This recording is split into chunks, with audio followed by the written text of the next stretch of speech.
Let him be God. I'm not saying God wears suit. He clothes himself in light. No, you stand here. Watch this. This is the final recipient. This is what he wants. Blessing, prosperity, increase, breakthrough, whatever it is. God desires to get it to him. But the way that he does is to pass through men. So you need two entities for the arrival of anything. God and the man that will allow him pass through. If God says yes and this man says no, your blessing will remain there. Now, most believers do not know this. We have all kinds of immature statements like, all I need is just God. If you mean that in terms of his sovereignty, you are right. If you mean that in terms of the dynamics of transfer, you are joking. It is the spirit and the bride that says come. If the spirit says come and there is no bride to echo come, nothing will come for you. The spirit and the bride says come. So here we are again. Look up. This is you. Oh God, open doors for me. And he says amen. Here is the open door. Oh God, wipe the tears of my family. Are we together? All blessings come from God through men to men. Your job from God through men to men. Even your salvation from God through men. How can they hear except there be a preacher? God is the word, but John the Baptist was the word, the voice. Are we together now? This is the second fundamental rule. You have to know this.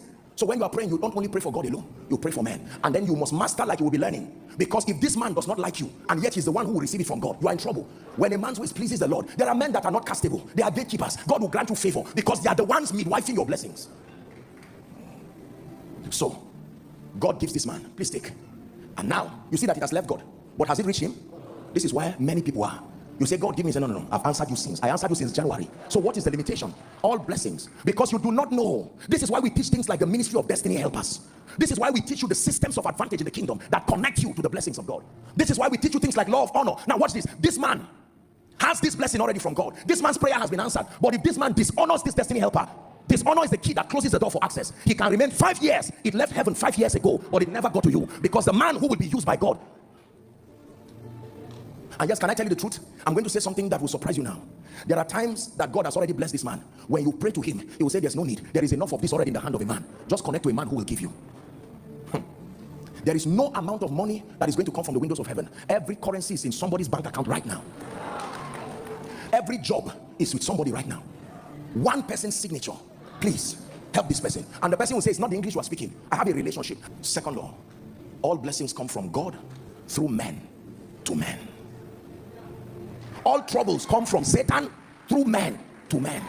Whether it is God working or Satan working, men will be in between. The lifting power of men. That when a man steps into your life, he can be used by God to change the entire financial climate in a moment. I can tell you this. Whilst you're seated, I'd like you to pray this second rule. Lord, now that I know that all blessings come through men, I ask that you move these men to my life. Go ahead and pray.